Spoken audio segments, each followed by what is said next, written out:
This is a good movie podcast with Katie and Joe. Hi, everyone. Welcome to another episode of This is a Good Movie podcast. It's a special episode today because it's not just me and Joe for once. I'm Joe, the other host. They know who we are at this point. You think this isn't people's first episode? Their first episode is a guest episode? Well, they don't know that. They just see the movie title and go, maybe I'll give it a shot. All right.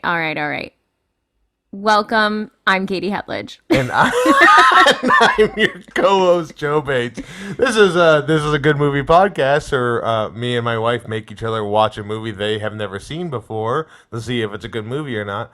But as you found out from the very start of this episode... I'm not going to bury the lead. I wasn't going to bury the lead. I lead up to the lead. It's a preamble to the lead. We have a special guest who gave us a movie to watch for us to determine together as a married couple If it's a good movie? Yeah, we'll determine if it's a good movie. Okay. I was trying to think of a metaphor, but I'm not. I'm more of a simile guy. Anyways, our special guest is the man who officiated our wedding. Yep. Mr. Isaac Landfert. Hello. You know, somebody might listen to this podcast for the first time because I'm on it. That's true. I did think about that as I was saying it. I was like, actually, there's a lot of times when I only listen to podcasts because of the guest. But you know, that probably isn't going to happen. But if it did, Well, that's a then possibility. Why the fuck do we have you as a guest? I have a good publicist. Oh, yeah, that is true. Can you get me his number, or do I have to work through you for this? Oh, you know Wally. You named your dog after him. Wow, this is going to be a lot of inside jokes for people. But yeah, today we're talking about Little Shop of Horrors. But before we get into that, Isaac offered this. This is how good a guest he is. He offered to give us movie news instead of us having to do any work. Yeah, we love that. So Isaac, what movie news do you bring to the table? I saw on Facebook that there is going to be the Chris Farley biopic by a director whose name the post made it seem like I should have known, and starring a man who the post thought that I recognized. Well, so we've got one piece of movie news and then like some half pieces. luckily, Yeah, I have other movie news though too. I believe Isaac and I talk on the phone enough that I have the same algorithm, so I've seen the same ad that he's bringing up. It is directed by Josh Gad. Oh, from Frozen. Yeah, that's right. Yes. It's from and other things. And the I didn't know he was directing Lou anything. Fontaine from Beauty and the Beast or whatever that guy's name is. He was Book of Mormon guy too, right? Yeah, Yeah, he's the original Book of Mormon guy. And Paul Walter Hauser, who I met at WrestleMania, is going to be Chris Farley, which he would be a very good Chris Farley. Isaac, I don't know if you know him. He was in I Think You Should Leave, I, Tonya. Yeah, I don't Jewell? know him. Richard Blackbird Jewell. on Apple TV with Taron Egerton. Nope. I love that show. I'll tell you what. So I went to like a place where you go get all you do is go like pay money to get photographs of wrestlers who are way too old and they hate being there, but they want the $50. So he was there because after he won an Emmy, he went to AEW with his Emmy and wrestled a match. Good for him. that he's never done before. And so he was just there signing things, hanging out at WrestleMania, talked to him. I've never met a more charismatic guy than this guy. I saw him talk to the most socially awkward people, make them feel like part of the conversation, just very good at everything it takes to be a affable star. That's nice. So he's being Chris Farley. So he's going to be Chris Farley. I think he'll be very good at it. And he did a high kick in it because he's in the Karate Kid too. He's in the Karate Kid? Yeah, he's in the TV show. Oh, the like Karate new Kid. Netflix one? Yep. I think that's called something different. Cobra Kai. Oh, okay. I've only seen a few episodes of that. I got a buddy that works on it though. I watched the pilot. Oh, you have a buddy that works on it? Yeah. Is it the kid from Princess Bride? Is that your No, buddy? he like works with the writers. Oh, gotcha. So an assistant writer or a guy who gets them coffee? I don't know. I don't know what his title is, or Okay. I wouldn't even know if the assistant writer is not the one who goes and gets them coffee. Fair enough. He did actually tell me the structure, the hierarchy of the room, and it didn't make sense because it seemed like they were out of order. The third writer is the number one writer. The first writer is the fifth writer. The assistant writer is the director, and I'm Cobra. Pretty much. That's what it sounded like to me. What's you said you had other movie news. Yeah, it's not breaking news. That's okay. It's like it's a few weeks old, but Top Gun 2 did well. yeah, there is evidently a Bob Dylan biopic that is now in production. Timothée With little Timothy Chalamet. Chalamet. And Benedict Cumberbatch is in it as well, I believe. I didn't know that. That's new news. Yeah, but a guy I know. I know Oh, guys, no. Oh, God. This is Kai. a guy I know named Nick Pupo. He's a comedian. He lives. Oh, in I New know York. Nick Pupo. Yeah, he was in a Catch Halt and Release or whatever that shit. Halt and he's- Catch Fire. He's going to be in the Bob Dylan movie. Wow, good job, Nick. He's playing. Bruce I Springsteen. I pulled it up so I could say he's playing. Let's see. I don't know. I think he's a dude from the Mamas and the Papas in it. Oh, he's one of the. But for him, it'd be Mama and the Pupos. Yep. Awesome. Well, that is new news. Yeah. Now, Isaac, who lives in L.A., he's in the know for everything L.A. For Yep. everything LA. His wife teaches a school. He's in with the hoity-toities. Yeah. I don't know any of their names or what other things they've done, but I know a lot of guys. He does know.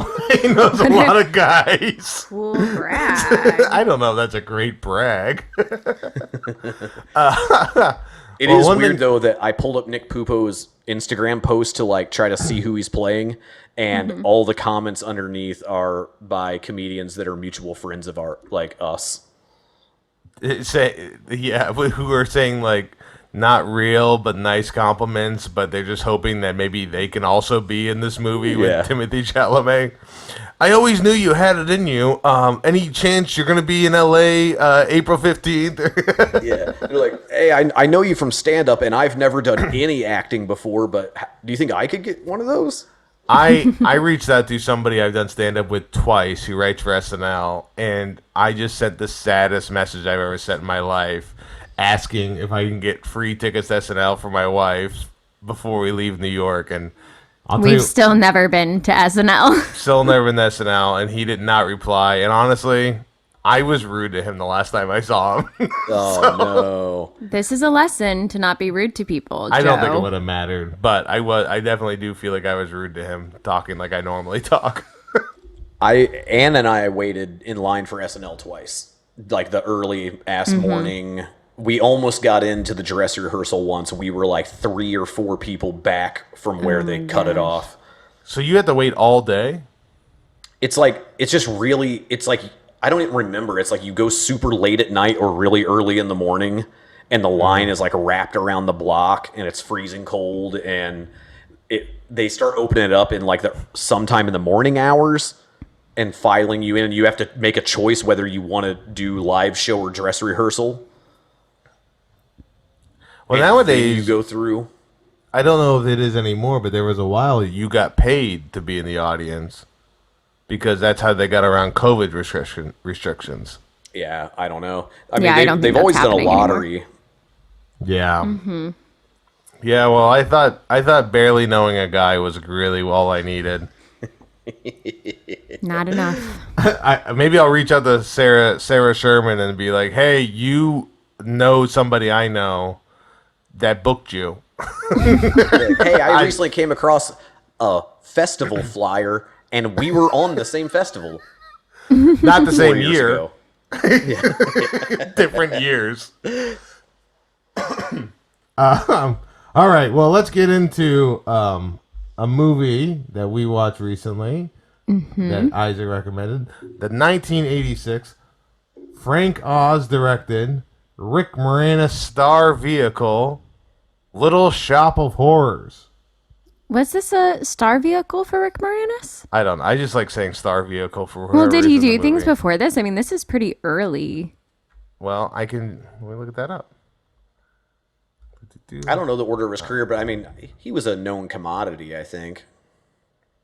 So before this movie, Because he was in Ghostbusters. That was 2 years ago. Oh, he looks so much younger in this. That is true. It does. He was in Brewster's Millions before this, but Strange Brew is 1983, which is when Rick Moranis started getting known outside Canada, because Canada, he had like SCTV he did in the early 80s, but yeah, this is...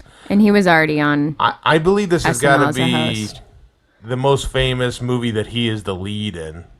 Not Honey, I Shrunk the Kids? Well, that's 3 years after this. Oh, I thought you just meant like ever. You were No, I saying meant that like this star was vehicle, like this is like, hey, most Rick Moranis famous is on the scene. movie for him. But yeah, so Little Shop of Horrors. What was the box office? It came and out the budget? December 19th, 1986. Okay. Same year as Joe Bates was born. And the budget was $25 million, and the box office was $39 million. Ooh, So not very good. Yeah, it depends, though, because I feel like a rule we've been using that I hear for new movies is basically whatever they say the budget is, you double it, because that's how advertising promotion is basically double whatever the budget is for it. But this, I don't know what it was like in the 80s, but I feel like just drawing a poster and putting it up might have been cheaper than all the paying for ad space it is today. But so I think it made decent money. I don't think people complained about it. It definitely got a much bigger cult following afterwards for people that love musicals and very weird movies. And I believe Isaac falls in the latter category. I would always say that I didn't like musicals, and then I had to evaluate that, like, growing up, two of my favorite movies were Little Shop of Horrors and The Blues Brothers. So I don't think that's really a true statement. Yeah, well, It's okay to like musicals. We can say that. and it's always good to reassess. Yeah. I just don't want to be a liar. Well, you better hope they make this Chris Farley movie. Yeah, no shit.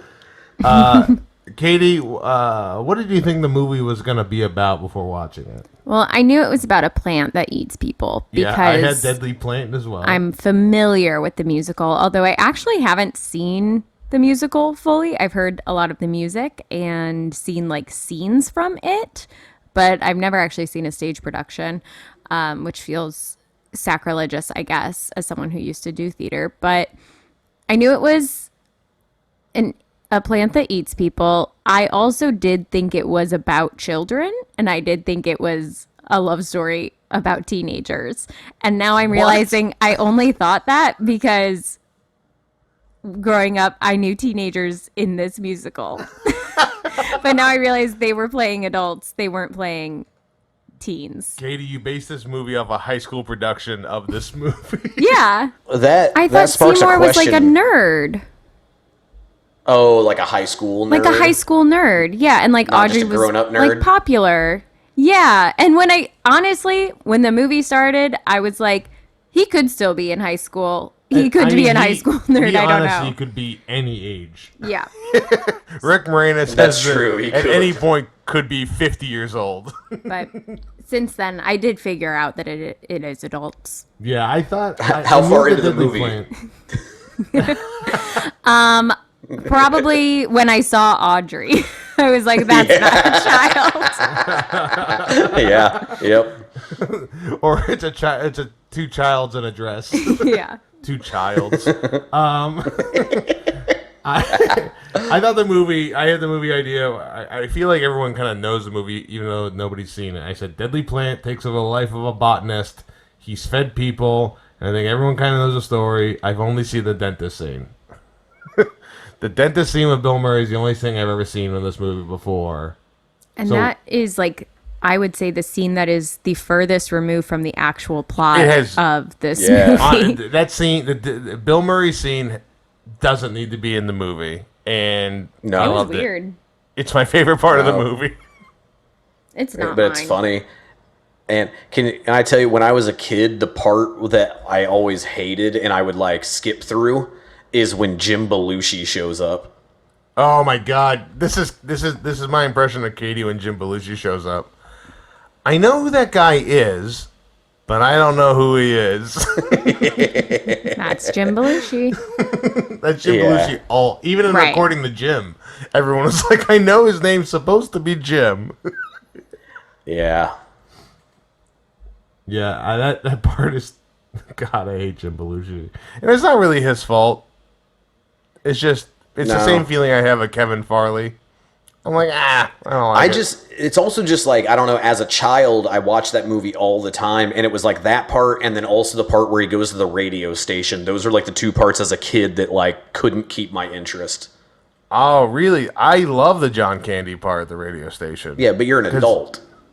Oh, that is true. I am an adult, but I do. Are you two childs in a dress? I could be two childs in a dress at any point. I did not realize, before we get more into the movie, so this movie is based off a musical that's based off a movie made in the 1960s by Roger Corman. Yeah. It's a very different movie. Not a very... It is a different movie than what it is now. But we had talked about the Mean Girls movie came out. That was a movie based off the musical based off the movie. And I was like, has that ever happened before? Then we watched The Color Purple. And I think you mentioned it might have been the producers. And this has already happened in Little Shop of Horrors. This has been going on Yeah, forever. we can't invent Yeah. new stories. No, we can't. They were supposed to make a remake of this movie with Scarlett Johansson and I think Chris Evans. What? Yeah, they were doing a remake of this movie. And Can he sing? They finally canceled it. It was Scarlett Johansson. Yeah, Chris Evans played Dr. Scrivello. Okay. In my mind, I was picturing he would be Seymour. Yeah. And it was like, that's terrible. Taron Egerton was going to play Seymour. Taron Egerton, my favorite, someone know we've who that already is, yeah. mentioned on this podcast today. He was in Kingsman and was Elton John in Rocket Man. Oh, okay. I haven't seen that, but I'm aware it exists. He also plays the gorilla in Sing and Sing 2. Maybe you've I've seen Sing those. 2. I haven't seen Yeah. the first one. So he voices Don't the get gorilla. Isaac started on Sing 2. Me and Isaac went on a long diatribe where I said Super Mario Brothers is a bad movie, and he goes, it's made for kids. And I go, yeah, but I also like other kids' movies that are good quality. And I mentioned a Pixar movie, and he goes, that's a different level, Joe. You don't get it. And I was like, what is going on? Well, He goes, what about Sing? I go, I love Sing. Yeah, I don't love that shit. Trolls. Well, you hate musicals. Right. Except for all the ones I like. What did you think about the music overall, Katie? You're the most Broadway aficionado of the three of us. I did high school theater.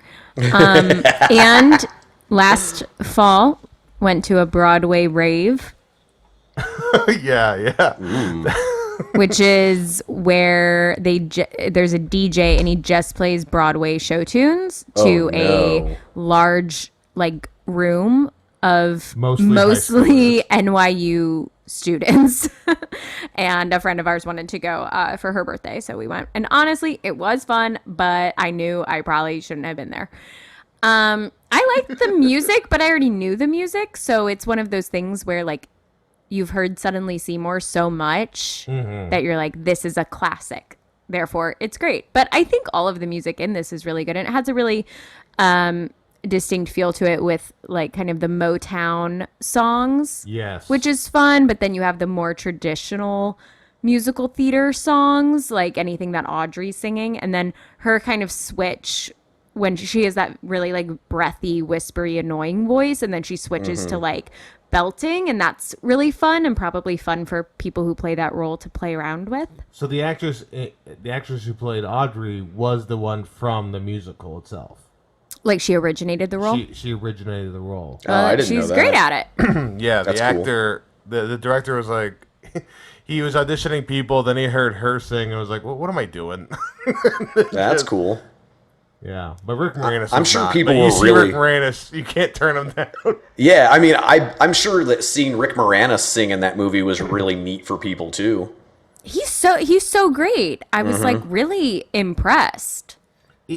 It just makes you like feel worse about the fact that Rick Moranis just kind of quit because he was like constantly good.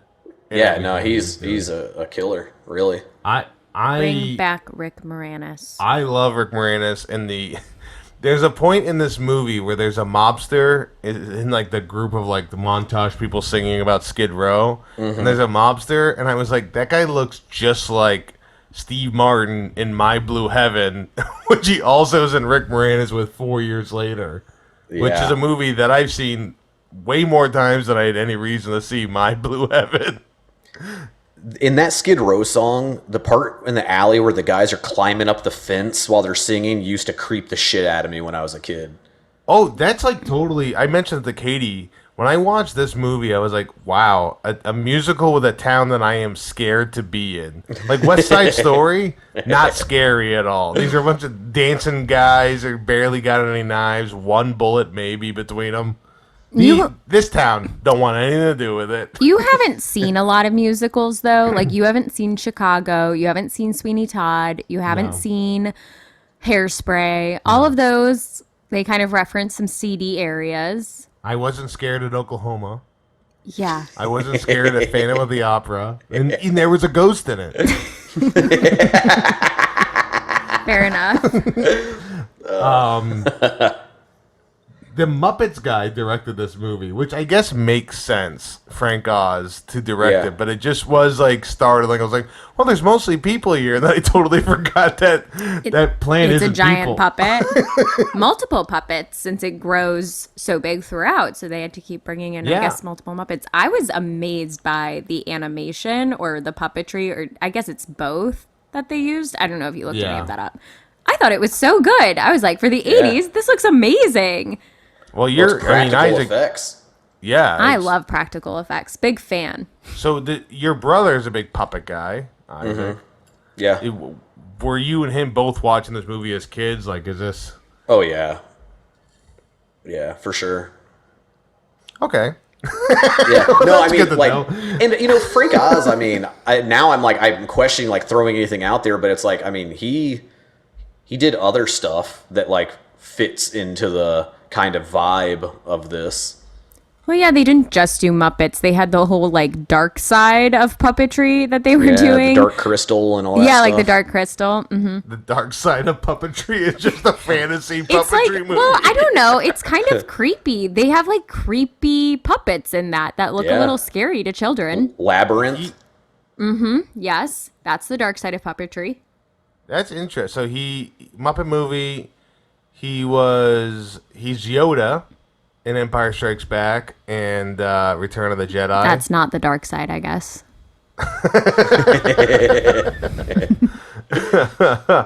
And then so the Muppets Take Manhattan in this movie. He had some Labyrinth. Oof. But him as a filmmaking credits, this was his his third movie directed. So his first movie was Dark Crystal, Muppets Take Manhattan. Then he directed this.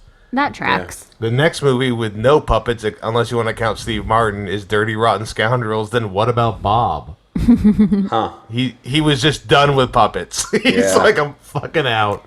Wow, he did The Indian in the Cupboard and Stepford You seen that Wives? movie, The Indian in the Cupboard? Yes. Wow, I've seen that movie. I don't think it holds up. He's got a lot of range It doesn't. in these movies. I'm shocked by Stepford Wives. Isaac, so do you listen to the soundtrack of this movie? No. Or you just like the movie watching experience? You know, like I just I watched the really movie. really need to hear Suddenly Seymour as I dance with my wife. Yeah, no, I've never listened to a soundtrack of a movie, I don't think. Really? What? That's all Joe listens to. Do not give me your Secret Life of Walter Mitty. You said is the best soundtrack ever made. It because it is really good. Yeah, So I don't think you don't- I honestly don't know that I've ever listened to the soundtrack from a movie. That's crazy. I guess you just listen to Rancid. Yeah, pretty much. No, I mean, like, yeah, I don't know. I mean, I guess that's not true because there are certainly soundtracks of movies You're a that liar have again. like a collection of songs that would be enough to possibly like listen to more than one track off of a CD. Like the 13 Yeah. going on 30 soundtrack. Which is probably what you're referring to. Yeah. But yeah, I can't. I bet I've listened to the soundtrack of the Blues Brothers. Oh, sure. Yeah. Yeah. But I mean, you're talking about with this, like you're talking about like basically listening to a musical without any of the dialogue. Yeah, people do that a lot. Yeah. And then like listen to the whole thing, like go through all like the motions of the story just through Joe the and songs. I listen That's to the not for me. Hamilton soundtrack at least once every few months when we're like on a long drive. I would say once a year, not once every few months. We're not. I can't handle that shit. Like, I'm don't sure like that rap? plays good. I've never watched it, and at this point, I don't know that I could. You don't like rap in its purest form? It Historical? just, I've heard a lot of the songs off of that, and I'm just like, I'm not like hating on anybody for liking it. I just like, when I hear it, it isn't eliciting the same feelings. That's for sure. I don't want to know anything more about them. He created our nation's banks. So Good for him. That's going great for everyone. yeah. So the movie begins with a Star Wars crawl. I loved that. I got very excited. I was a fan of the just letting people know And I didn't exactly even- what's going on in the movie right away. I didn't even know about the Star Wars connection when that was happening. And I just go, oh, it's like Star Wars. But then it really is because Frank Oz is directing this. He's like, the crawl, that's what the people come for. Yeah, it is. The slow crawl. I'll just keep it flat. I won't let it go backwards. That's my little twist on it. It was good. A good start. Strong start. And then we're introduced to Skid Row, Scary Town. We've talked about that. Rick Moranis, sweet boy. Working at the worst plant store in the world. And being, I would say, for people who don't know, Isaac does a lot of character work. Rick Moranis is portraying about 80% of your characters in this movie. Yeah. Yeah. I just couldn't stop thinking of you while watching him in this movie. I think that if I was described as a type, I think I could be a Rick Moranis type. Yeah, totally. You'd have to get some hair. But outside that... Hair, I can get some hair. I can put that into this podcast. You know a guy?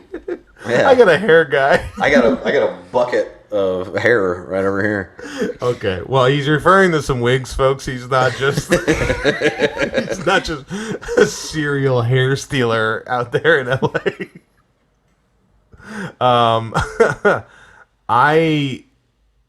I love that. I love the setting. I know it was very like theatrical, like a stage, but they did a very good job, I think, of like making it. This is just the world of the movie. I think that there's a time and place for that. The Crow, not the time and place. Little Shop of Horrors, yes, the time and place, because it is a musical. And because this musical centers around a giant puppet, you need the set to match that. So it actually was perfect. Yeah. They also do a great job.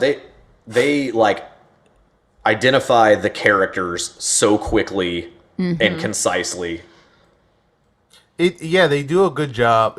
But the characters are still somehow not one note, which is very. I think that's really hard to do because they establish the tics of the characters and then let the movie create depth with it, which is really. Because like Audrey could have been the easiest character to not put any effort into. Yeah. But again, it is helped the fact that there was a musical already, so it's just kind of like you just need to be these parts, and one person already has done this. So, Sure. Mr. Mushnick, He's kind of a bummer. he ended up being kind of a sourpuss. Yeah. He sucks. It's all right. What I don't understand, so he has this plant that he found from an old Chinese man, which, as I told Katie in this movie, Nobody worse in the 80s than old Chinese men. Yeah, like open air markets and Chinese guys selling weird shit. Gremlins happened because of old Chinese men. I'm pretty sure there's a few Twilight Zones that were just because of What old... a crazy trope that people were like, that makes sense. Here's something interesting. In the 1960 movie, it was sold to them by a Japanese man. So then the musical, they switched it. They were like, people aren't going to believe an old Japanese man sold them this. I wonder why. I think that whole sequence when he's telling the story is a really cool sequence in the movie too. Yeah, it's a good song. I like that method of storytelling. Like, what? Can you want to describe the method of storytelling, or is it just... Singing. Okay. So it wasn't specifically this song, just... You love the method of storytelling where it's like kind of fast talking. Well, it's a little like rhythm. flashback song to explain what's going on, get everyone caught up. But visually, it was good too, where they had all those moving parts kind of coming in and out. Yeah. So Really, I wanted to say when the mistake about it being about teenagers earlier, I didn't want to like jump the gun, but I wanted to bring up about the teenage characters in the movie. And how they double as the singers in all of the musical pieces, and how cool that is, and that it's Pam and Gina from Martin. Oh, yeah. I was like, what? She seems so familiar. I don't know where I know It's her both from. of them. It's Pam and Gina. That's crazy. That's awesome. Yeah, and I don't know how old they are. They're much older than you think. They look the same age as Rick Moranis in this movie, but I understand that they were playing high school students. But his age is fluctuating, so we never know. He could be any age at any point. I kept thinking in the movie Hercules. Because it's a Greek chorus is Yeah. the trope of... Yeah, it's a classic like musical theater tool to have a Greek chorus. They also have it in Legally Blonde, but it's like an extra play on words because they're a Greek chorus. They're the sorority sisters, Oh, so they're Greek in that sense. But yes, so their whole purpose is to like move the plot along. But it's always negatively. They're always just sassing everybody when they come on. They're like, just in this movie. this town sucks. We're never going to make it. Come on, get with the story. You're all going to fail.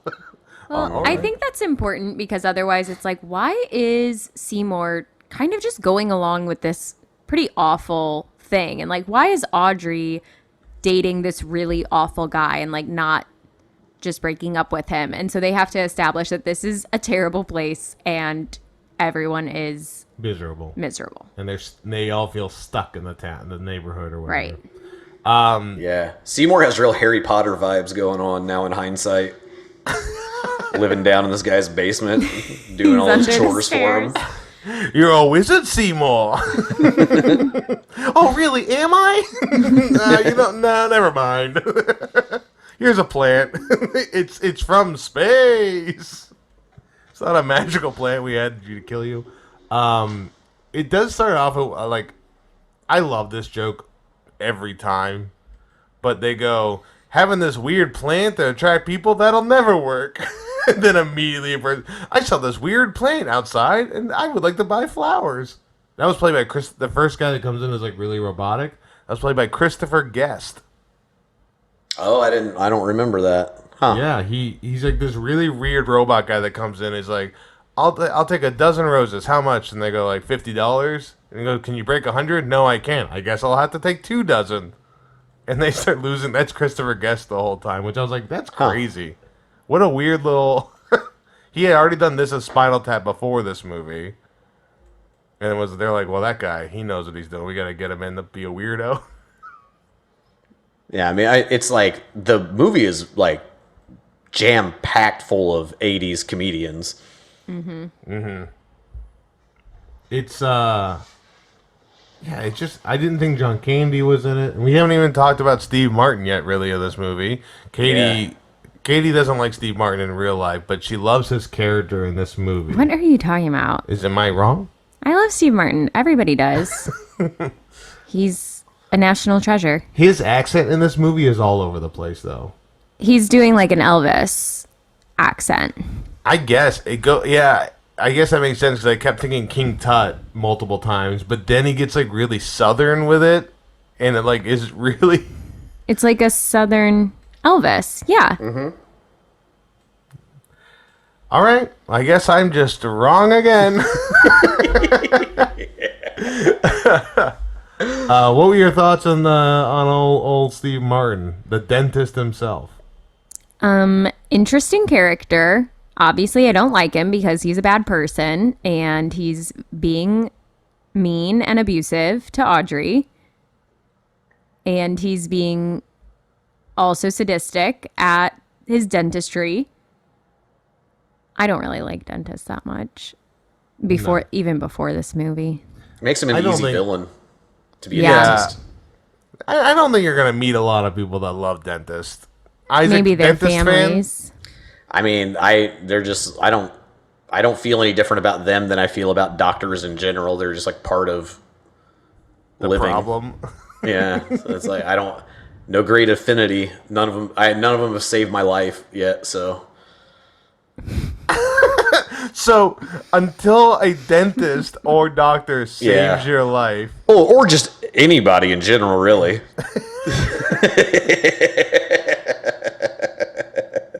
The respect has to be earned, Joe. wow, you really love hedge fund managers. One saved my but life. I just walk around like Mr. Magoo, trying to see who's gonna jump in there. That's how I picked the job. This is the best job. They didn't let me walk around this construction beam for too long. That's insane. The dentist song is great, though. Yeah, it is really good. Also, what Steve Martin is like best at is physical comedy, but it never feels over the top or out of place. Which it's is crazy. just like spot on, even when he does really bizarre things. And I feel like that worked so perfectly in a musical and in a musical with a puppet.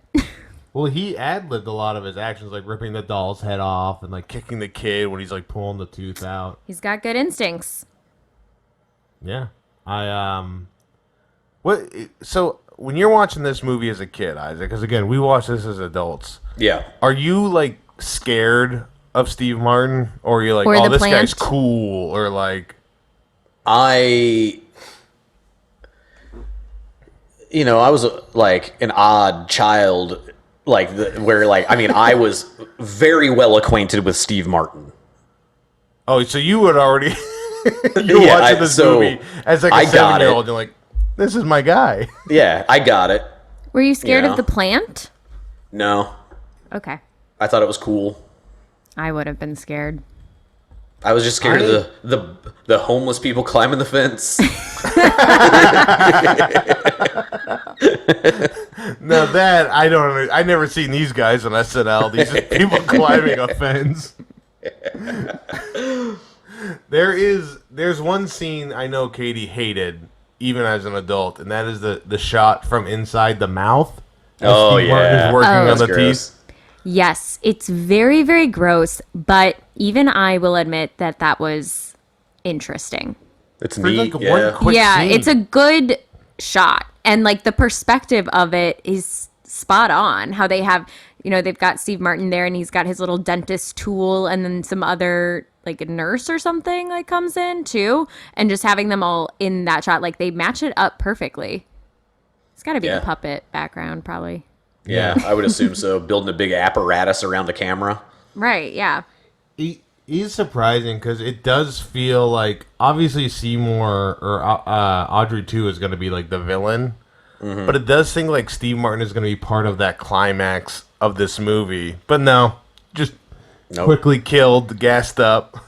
Yep. Well, he plays an important role in Being the first kill. being the first kill of the plant. And so that kind of gets you over the moral quandary of whether Seymour should actually feed people to this plant. And then also he has to get out of the way in order to progress things with Seymour and Audrey, number one. He has to be so terrible that when Audrey, at the end of the movie, is told by Seymour that he is a murderer, it's still the best guy she's ever dated. Yeah.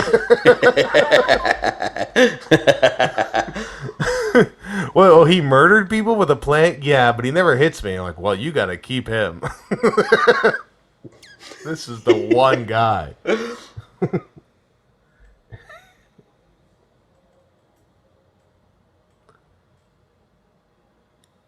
Next. Okay, am I leading this? Yeah, you said you All looked right. things up for it and I stuff. know you'd co-lead, but I don't know. I can't even see Katie, so. Yeah, that's fair. I can only see myself. Um,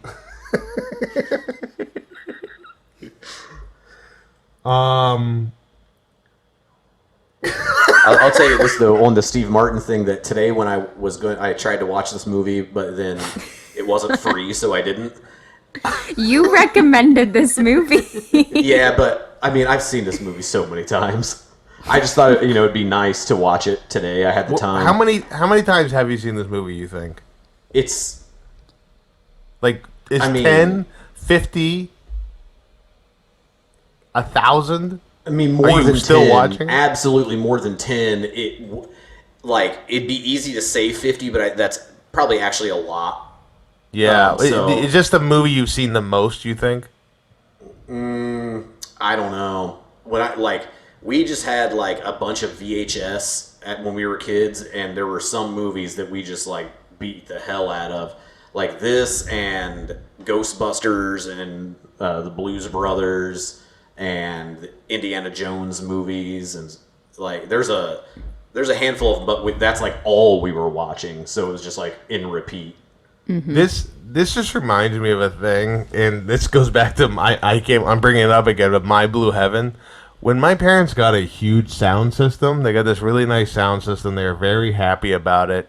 They went to go get 3 movies. They got 3 DVDs that they thought would work the sound system the best. One was My Blue Heaven. One was Frantic with Harrison Ford. And the other was Jaws. And they're like, I think these have the best sounds. I was like, what are we doing? Weird.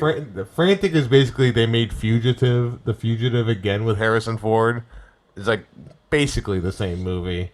And then Jaws, I don't know if you know this, Katie, it's a shark. Yeah, I'm familiar with that one, and that is known for having pretty good sound. Yeah, they should have got That's Jurassic fun. Park. Yeah, for sure. We had Jurassic Park on VHS. I watched that a lot. That was, Yeah, that I movie didn't still see holds My up. Blue Heaven because not having cable, if it wasn't on like basic TV or we didn't have it on VHS, I didn't see. So I didn't see My Blue Heaven until a few years later, and I didn't like it. Okay. But It's a stupid movie. So what I was gonna say is when I couldn't watch this movie today, when I couldn't watch Little Shop of Horrors, like on my like Prime, one of the suggested movies underneath it was The Three Amigos. Ooh. Which I also used to watch all the time as a kid, and I watched that today, and it sucks. Oh, no. No, I won't believe that because Three Amigos has I would say like top 3 line in a movie where they're talking about we all have an El Guapo in our lives. Ours is a big scary man that wants to kill us. Yeah, the actual El Guapo. But there are jokes in that movie that are funny, Yeah, the jokes are but the great. movie is not good. No, there are some really long parts in the movie. Like the beginning of the movie is bad.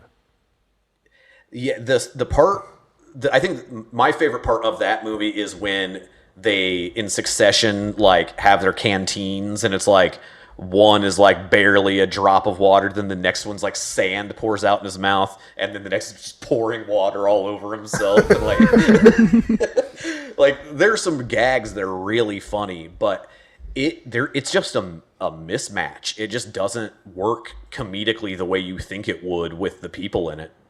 Mm-hmm. I also thought it was a hit when I was a kid because I watched it all the time, and Was it it had not? these guys in it. Evidently, it was it was bad. Like it did very poorly, and that's what Lorne Michaels did in the years when he left SNL, and it did very poorly, and that's why he went back to SNL. Well, that makes sense. I I want to get back to the movie. He kills Steve Martin with the plant. No. Steve Martin kills himself because Rick Moranis shows up to try and kill him, to take him Yes. to the plant and take him away from Audrey. But then he's like, no, I'm going to do dental work on you. And then also... Because the other guy liked dental work so yeah, much. so Bill Murray was there. He loves painful dental work, is a bit of a creep. There's a whole scene. It doesn't make any sense. He leaves. Rick Moranis shows up. Bill Murray improv the entire thing. That I'm not surprised. I wouldn't be like, this is the best writing and acting I've ever seen in my life. It's just Bill Murray showed up. Favorite Bill scene. Murray brought a bunch of cotton in his pockets and just Yeah. Yeah. But yeah, Steve Martin's like, this is going to be fun. I'm going to use laughing gas for myself while I perform this dental work. And then something goes awry with his gas mask that he puts on and he ends up asphyxiating. Yeah. And then Rick Moranis just takes, advantage of that opportunity. Mushnick catches him. Yeah, so then he has to go too. Mushnick died. Mushnick seems like he's all right, but then like when they realize they have to kill Mushnick, the writing becomes like, oh, this guy's actually bad. Mm-hmm. This guy has like been using him as like unpaid labor this whole time. He was an orphan. You want Mushnick to die now too, where you could have just done that throughout the movie, but it was more like it felt like they were writing like, oh, we got to kill Mushnick. He's evil. Yeah. He's evil. He's evil. Yeah, he's like the pod race slave master guy from Star Wars. Oh, Andy. You had to work it in. So he gets killed, and then whatever year this takes place in this world, there is no entertainment because this guy with a plant becomes the most famous person in the world. They're going to make a cooking show. No, not a cooking show. The guy who cook people for your plant. No, a plant show. Sorry. They said the first gardening show on network TV, and I was like, now we have a whole channel. A gardening show. That's gardening and sometimes home.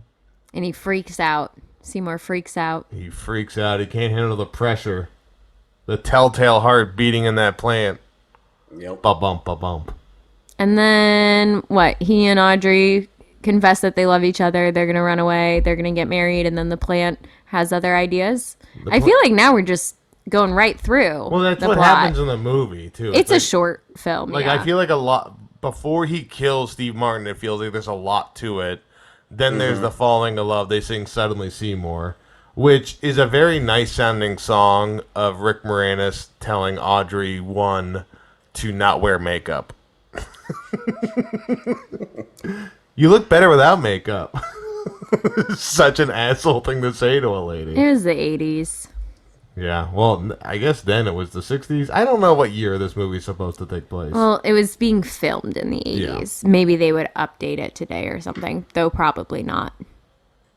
But I will say at the end of the movie, when they have the big confrontation of the plant after Jim Belushi shows up in an alleyway unannounced. Yeah. Well, no, before that, okay. He really interrupts. He interrupts our good time. They're ready to run off. Seymour is like, okay, we're going to go to the courthouse. We're going to get married and we'll run away and live our lives together. And we'll just leave this plant. Someone else is going to have to deal with this. She's like, okay, gotcha. He goes down to his basement room, packs up his bags, comes upstairs, and then has to slowly like tiptoe around the plant to get out the door. And all I'm thinking as this is happening is, are you telling me there is only one door in this entire building?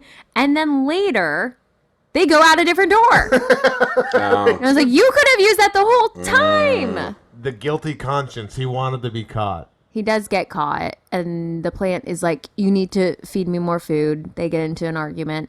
The plant makes a phone call that is like some of the best puppetry work ever done. He like doesn't sexually harass Audrey. Yes. He's like, you look good. Come over here. And she's like, is this Seymour? And he's like, no, it's not. He doesn't even try to prank her. He's just calling. Looks at the window and there's this big ass plant grinning at her. And then, honestly, she's not the brightest because she just goes over there. And I'm like, nothing good would happen over there. Well, Katie, she has a type. I guess. Plant. But when the plant is calling her, when Audrey 2 is calling Audrey 1, it's twirling its branch around the phone cord. Mm-hmm. And I was like, that's such a good touch. Yeah, so I don't know how stupid. they did that. That's great. And then the end, they realize he's eating Audrey. Rick Moranis pulls her out, and they're about to have this fight that is just a terrible fight for him. Mm-hmm. He has no idea what to do. I don't know. Call me crazy. If I had to beat a plant up, I feel like I could do it. Not that one. I feel like Not fire is so important. Do you have fire? Are you a firebender? I wouldn't go back in to fight it without fire. Where are you finding the fire? Yeah, how do you fight with fire, Joe? You throw fire. I'll get a torch. I have it in my inventory. Sure. I'll get my flint. I'll light the torch up, and then I'll throw the torch at the plant. Could you find a lighter in your apartment right now? Yes. Okay. We have candles. Yeah, we do candles. So we have 2 lighters for 2 rooms candles. We don't want to bring one lighter to the other. We want to just make... That's how they get lost. Yeah, you don't want to lose lighters, because then that's how the mice get them. I have kids, so I don't know where anything is. Oh, that's not good when you're talking about lighters. Yeah. Oh, his kids smoke. I like when Audrey 2 gets the gun. And then twirls it and is like, what's going on here? It's just terrible.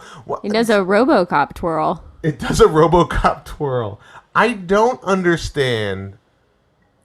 I guess Rick Moranis, if I just shoot the plant, it'll die. Where did he even get this gun? Well, he's on Skid Row. I don't know.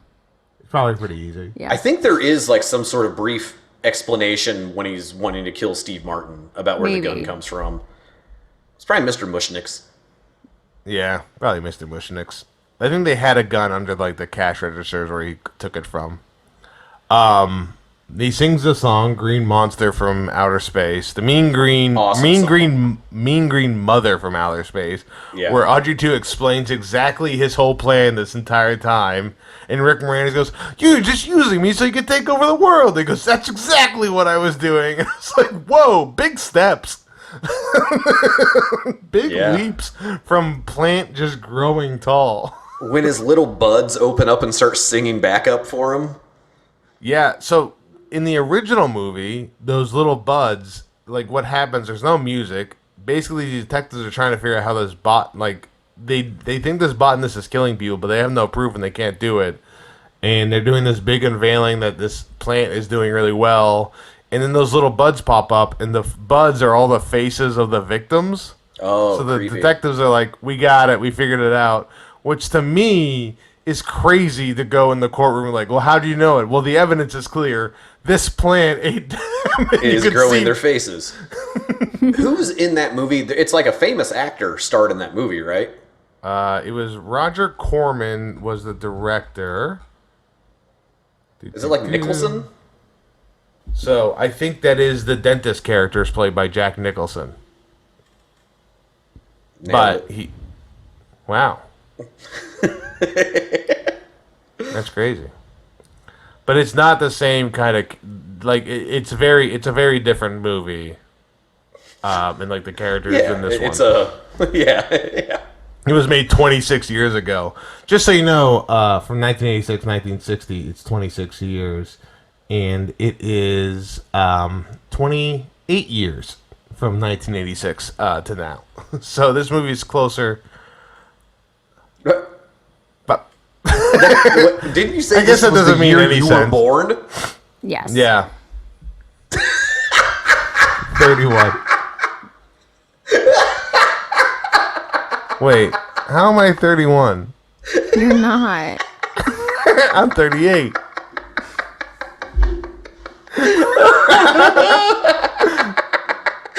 Wow, man. Time flies when you're married. I've lost 7 years of my life. And I met her 5 years ago. Oh, man. The last episode, Isaac, I was so excited to tell her about Fish Called Wanda because John Cleese's character's name is like Archie Leach. which is Cary Grant's real name. Oh.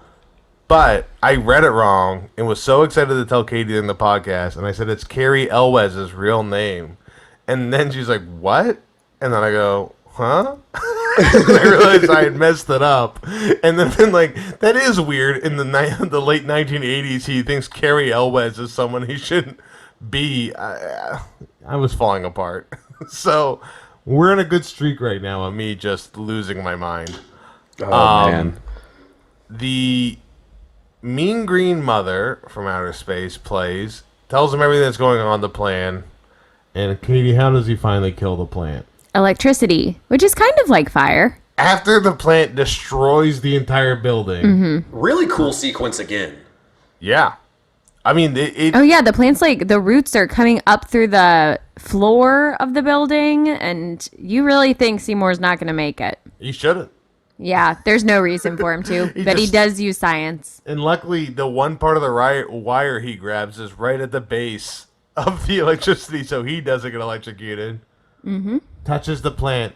At one part of it, and the whole thing explodes. Again, proving if he just came in with a torch and threw it at the plant, I think that would have killed it pretty quickly. It's possible. Maybe. I'm no botanist. And then they live, they kiss, and they move out to the suburbs with no money, proving that the whole point of Skid Row that you're stuck in it, no one thought to just move. I think he got money. It's in their minds. He got money from the plant. I thought he had to wait the next day to get the check. That was what their plan was. Oh, I thought maybe they had some other like endorsement deals or something. I mean, he had... I mean, technically, he had been getting more money than he had before. Like, there was more success. Yeah. And Mushnick wasn't using his money, so they probably took some of that. Yeah. I think they were just slaves to their own mentalities. That's how they were stuck. It wasn't Skid Row that had them stuck. Skid Row mentality. Yeah. That Skid Row mentality. That SRM. And then there's a little plant Yeah. in their garden at the new house. I believe there is not. There's not a Little Shop of Horrors 2, is there, Isaac? Not that I'm aware of. If so, Jim Belushi's probably the star of that one. No, there is not. I don't know why I thought there would be one. So, a couple questions for both of you. Okay. This movie was nominated for 2 Oscars. Do you have any guesses of what they are? Music? I would assume, that's something like whatever the song. One was Best Original Song. Which song do you think they chose? Well, I don't know. Since they all existed previously in a musical, that seems like a weird category. Yeah. That is a good point what you just said. Because Mean Green Mother from Outer Space was original for this movie. Oh. Okay. Because the musical does not end the way this movie ends. Okay. It's How like does a it end? 23-minute climactic scene where Audrey gets bit by the plant mortally and then convinces Seymour to, like, they should spend their time together and die the same way. So he feeds himself to the plant, and the plant takes over the world. What? Oh. Oh my gosh. I'll read it. I feel so differently about that. The finale of the movie. They wanted to retain the end. This is from Wikipedia, folks, so we'll see what happens. They want to retain the ending of the musical where Seymour and Audrey die and the plant succeeds and takes over New York. And they were like, you just can't do that. But that's what they wanted to do. So there is a cut of the film with the ending with Audrey 2 on the top of the Statue of Liberty. That's cool. Weird. Now, I wonder, do you think the ending of the musical has changed since the movie, and that when people put it on now, they have that song in it and they do the movie version? That I don't know. I know the climax that they made was $5 million and they didn't use it. And what was the budget for the movie? Like 25? The budget was $25 million. A fifth of this movie was in the finale they didn't use. That's crazy. And then like they said the test audiences like they loved it, they're applauding, and then they died, and the theater just stopped talking, and everybody just left.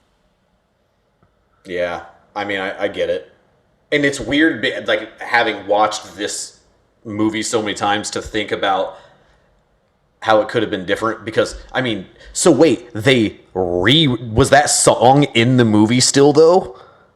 Or did they write that song as a backup because they couldn't do their... Because if that's the case, that's crazy. The musical number was left mostly intact from the original cut. Okay. With new shots of Audrey observing the window added in. Okay. So it was that song that was nominated for Best Original Song? Yes, that song lost to Top Gun, Take My Breath Away. It's a pretty good song. And then it was also Top Gun... That one. Oh, that song was specifically for the movie Top Gun. Yeah. Highway to the Danger Zone, isn't that from Top Gun? That didn't win Best Song? Sorry. Was it like the only song Kenny Loggins didn't record for the Top Gun soundtrack that won? Yeah, most likely. It was recorded by Giorgio Moroder and Tom Whitlock. Take my breath away. Weird. Well, they're like nobodies. The other Oscar nomination was for Best Visual Effects. Sure. Which it lost to Aliens. Oh, man. What a hard two things to compare. Aliens. What a stacked category that year. Aliens and this movie. And then, it was the year of puppetry. And then the other one was Poltergeist 2, The Other Side. Which I don't know horror movies that well. I've never seen the second Poltergeist, I know that. That is... Yeah, that's Little Shop of Horrors. Katie, you have any other notes you want to talk about for it? Or do you want to get into our takes? We can get into takes. Okay, well, what's your good take, Katie? My good take is that it pays off to have original Broadway stars doing their roles again in films, but also it's good to have new people. That's a good take, Katie. Yeah. Is this like a debate with the Mean Girls movie too? Do they have somebody in the movie who had been doing it on Broadway? Yeah, Renee Rapp okay. played Regina George on Broadway, and she, I think, is good in the new movie version. Yeah. Well, I didn't love the movie version anyway. The new one. Yeah. I like the original. So that's that. This is a bad take, but Seymour definitely should have died. Like, he's a bad guy. I don't care if he's killing bad people. A good take, because that is how the musical ends. But I don't think Audrey should die. I think Audrey should just live on. I don't want the plant to win, but I also don't want Seymour to win. I mean, does doing bad things make you a bad person? When it's killing people and feeding them to a plant, yeah. What if they made you live in their basement and do all their chores? Oh, okay. Never mind. I guess I'll just kill my parents. They made me live in the basement. Even though the basement was a bigger bedroom. I think Seymour's brave. Nothing more braver than having a guy die in front of you and going, well, this solves my problems. Yeah, and, I mean, did he kill anyone who mattered? That's what you should be asking yourself. Oh, God. Does anyone in Skid Row matter? Did he make the world any worse by any of the people that he killed? Katie? I'm going to just pass this one along. Murder is wrong. And that's her bad take. What's your normal take of this movie? Or Isaac, what's your normal take? You know, we don't get that. I don't know what that means. What is just like, what is like your I like a sandwich opinion? It doesn't really mean anything, just kind of something about the movie. Like a good take is like a highly agreeable opinion. A bad take is whatever is like standing out away from what everybody else would say. Maybe a bad Oh, take for man. me is That's like that the only takes I have. Bill Murray didn't need to be in this movie. Ooh, I think he should be more in the movie. I think he should be the one that, you know what, Rick Moranis shouldn't be in it. Bill Murray's character, the way No. it is, should be the main character of this movie. He certainly doesn't serve the plot, but I think at the time it was like a really neat cameo.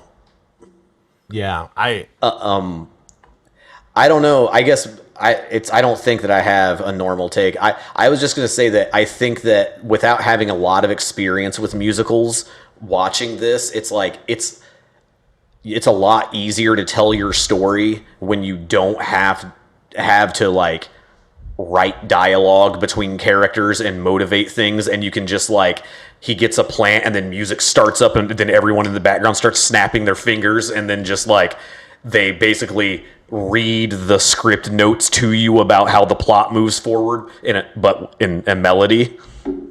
And pretty good. It opens up to have a lot more fun when you don't have to like laboriously chronologically move through a story. Mm-hmm. Yeah, it's also not. I mean, it's a different type of acting. That's what I found out living here and seeing more musicals. Dating Katie, it's definitely it's just a different version of what acting is. Yeah. All right, Katie, would you cast Wally in this movie? I could cast him as anyone, I think. Okay. Do you have a specific one? Because, I mean, that's like nothing, what you just said. That's a normal take, I guess. That is what a normal take is. Well, just because it's kind of like a not serious film, so it's very camp, and so I think Wally does well in camp films. I'll cast him as Christopher Guest. Okay, that's perfect. Is this a regular feature of your podcast? Is what Yes. role your dog would play? How good We of took it an away, idea and of your... people asked for us to bring it back. Yeah. We stopped doing it, because we were like, this is weird. And then people asked us to bring it back, so we brought it Okay. back. Then I understand. I just wonder in an audio format how invested people are in about the dog that Well, they we can't post see. a lot The about thing him. is, Isaac, when people listen to podcasts, they believe they start becoming your friend, and they're part Yeah, of your that's group, true. and like you're That's chitty true. chatty. This is our fan, the TIAGM maniacs, you know. Yeah, I get it. I get it. And that's what they want. They know our dog. They know us. They're our best friends. I was thinking that I was like, oh, Wally. He could have been. You can make a puppet of Wally to be in this movie, and then I realized, man, they should make a Muppets Little Shop of Horrors with Kermit as Seymour. In a real plant. Boom. But can't you see the Muppets playing all these characters and doing Yeah, these a songs? Muppet version of this movie, a Muppet version of any musical actually works, I do feel like. I don't want to watch Sweeney Todd.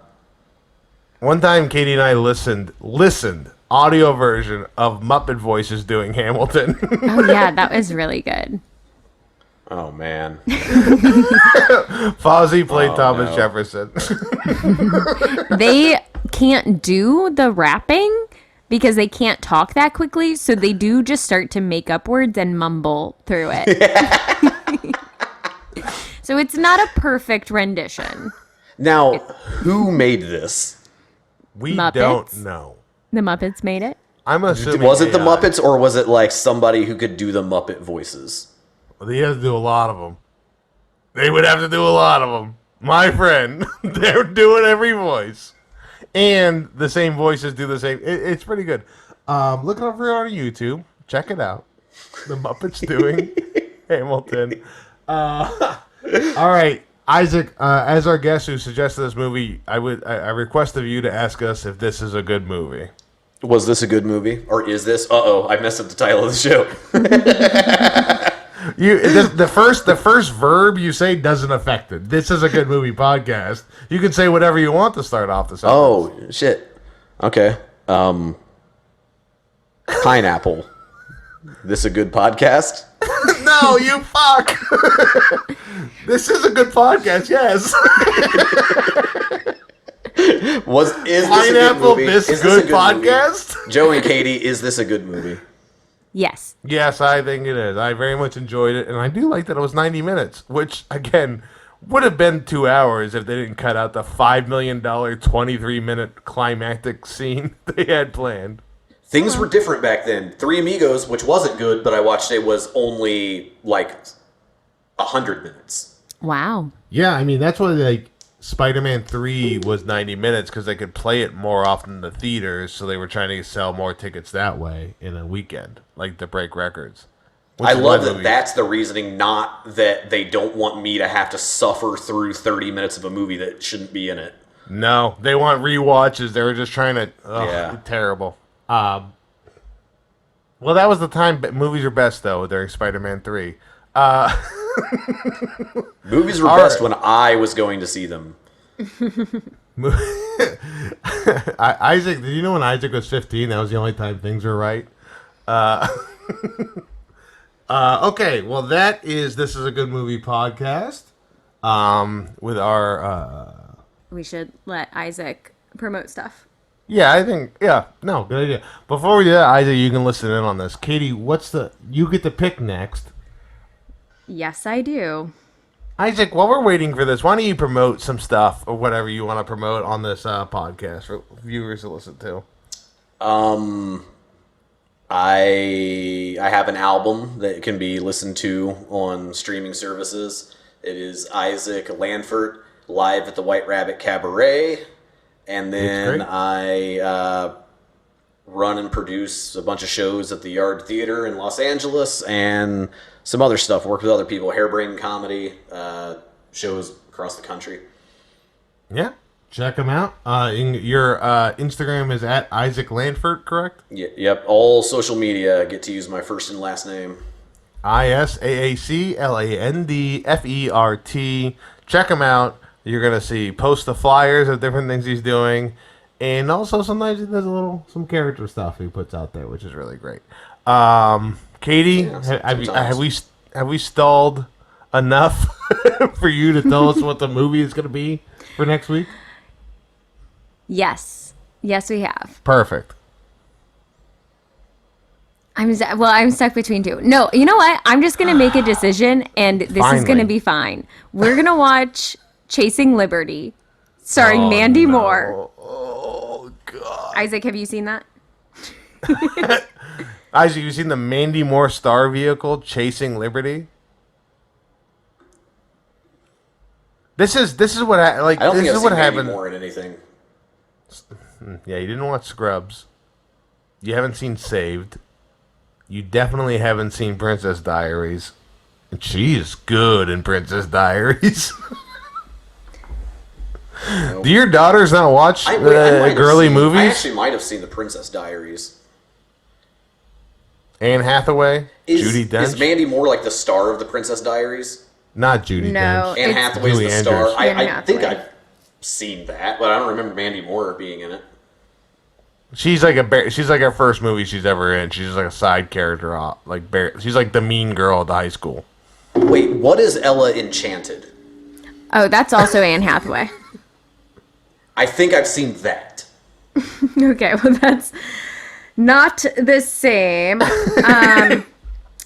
But actually, I think I need to change mine. Oh my God.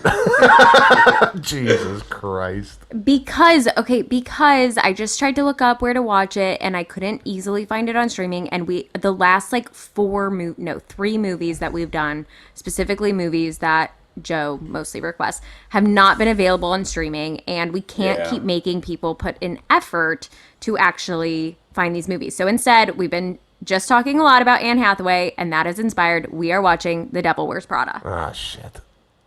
All right. A beloved film. Yeah, no, I've seen that. Meryl Streep. I've never seen it. Exactly. So you need to watch it. How would you cast Wally? No. Stanley Tucci's in that movie, right?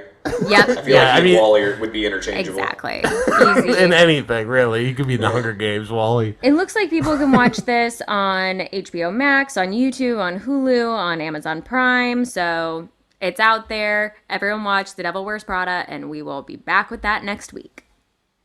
All right. You want to close us out, Katie? Sure. This has been another good movie podcast. And we appreciate everybody listening to it. Special thanks to our first ever guest, Isaac Landfert. Yay. And more thanks to our podcast editor and theme song creator, Kale Forbes. Vocals on the theme song by Austin Fry. And our logo created by Carrie Pulley. You can follow us on Instagram at TIAGM pod. And if you want to email us, you can do that at TIAGMpodcast@gmail.com. Subscribing, liking, commenting, saving, I don't know, all of the verbs are really helpful. So please do that if you can. And everybody watch The Devil Wears Prada. I'm Katie Hetledge. I'm Joe Bates. We love you. Bye. Bye. That's how we end it. This is a good movie podcast with Katie and Joe.